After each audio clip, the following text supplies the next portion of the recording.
Is GB News. I'm Nana Aquia. Happy Christmas. Now, I hate to put a bit of a downer on Christmas Day, but as well as being the most wonderful time of the year, it's also the time at which everyone's sort of stuck at home for long periods of time, maybe sometimes with those that they'd rather not be stuck with. Perhaps that's why January is known as the divorce month, with Divorce Day said to fall on the first Monday of the year. That'll be the 2nd of 2023. Joining me live is Sarah Davidson. She's a divorce coach, and she's also a best-selling author. Sarah, that's not Sarah, that's Keith, actually. I didn't introduce him. But, yeah, Keith Prince is also joining me live as well. Now Keith, Sarah, Sarah, yes. Divorce coach. Talk to me. Why are you a divorce coach? Because, I mean, it's sort of a sad, sort of depressing thing to be, but then I suppose it can be uplifting. But why? What's the inspiration? Well, I went through a really tough divorce myself about 12 years ago. Didn't see it coming. Really? Hit me like a freight train, left me doing all that ugly crying on the bathroom floor. And at that point, I was already a coach, a business coach, a life coach. And I thought, I had no idea it was going to be this hard. You know, I'd just seen people go through divorces, didn't realise the real pain and trauma that can come with it, especially if you don't see it or you've been betrayed. You didn't see it coming at all? Just No.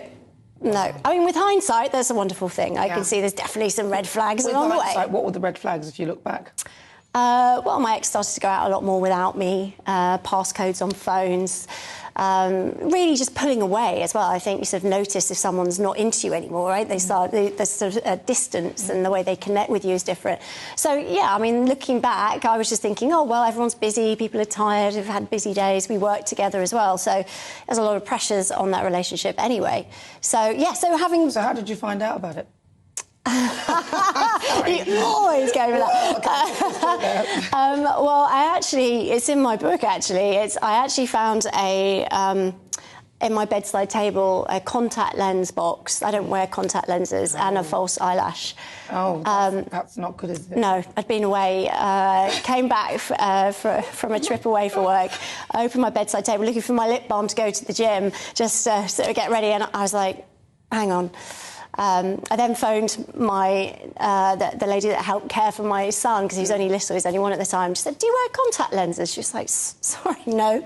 And just, yeah, it was pretty obvious from then. So you realised there, and what did you say? Did you just confront him and just... No, I went very quiet, actually. And actually, that's the denial stage, where often people will go to thinking, I don't want to talk about it because it makes it more real, and this can't be happening to me, it doesn't make sense, I must have this wrong. But I didn't have it wrong, so... So what did you do? Did you actually confront him and ask him, or did he confess? What was the... No, he didn't. It was difficult. He was away, so then I just went to find somebody who'd been through it, one of my friends, and she said, you need to get some legal advice, which is what I did, and then they sort of helped me steer through it from there. But there were a lot of things I did wrong in that process. You know, I did a lot of things that didn't work very well, was very expensive, emotionally very draining, and I kind of decided to combine my coaching skills with the divorce process to see if I could put a programme together for me, because my son was only 1. I was devastated. I worked with my ex, so I guess my whole life was just changed overnight. And he was madly in love, moving on. You know, he started a new family very quickly within the year. So it was tough for me to see that. He's already got on with it straight away. Yeah, he was madly in love, and so it was really hard. And, you know, I'm sure there's lots of people who can resonate with that. But, you know, I decided there's a choice. We all have a choice. You know, I either let this destroy me, or I find a way to get through this for me and my son. And that's what I did. I tried and tested loads of different tools and techniques from my coaching experience to see if it could get me through. And then it was my lawyer who actually said, you should write a book, Sarah, because what you've done is, yeah, it's quite impressive given how hard it has been. So that's what I did. And then since then, it's sort of taken off, because I just think it's crazy, right? If you've got a problem, say you're an addict and you've got a problem with alcohol, there's AA, or that, you know, you want to lose weight, there's Weight Watchers, but there's nothing for heartbreak. Yet everyone on the planet goes through it at least once, if you're lucky, in a lifetime.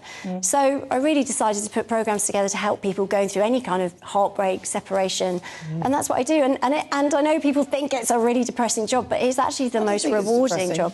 I think, you know, like, if a relationship ends, as one door shuts, another chapter begins. And I'm like, shut that door, move on. I mean, the thing is, I think because I'm single and I really enjoy being single, I think for me, as I've got older, I can shut that door a lot faster and move on even quicker. Literally, the next few minutes, I'm like, yeah, all right. Oh, yeah, go out. And I literally... And it's not that I don't have feelings for people. It's just that Yeah, there's always other stuff going on. Keith, what about you? Have you divorced or have you been through divorce? Yeah, I've done everything, actually, yeah. The worst one was my children's mother. She thought I was having an affair, and she never told me. Well, she never told you that she thought you were... No, and we broke up, and then 30 years later, she said, well, you had sex with so-and-so. I went, what? What are you talking about? And she said, if you'd admitted to having had sex with this person, I'd have forgiven you. And I'm going, well, I'm not going to admit to something I haven't done. Well, do you know, but already that smacks of bad communication right there. Yeah, I think there's an issue with communication, clearly. It's a small issue there. You reckon? Really?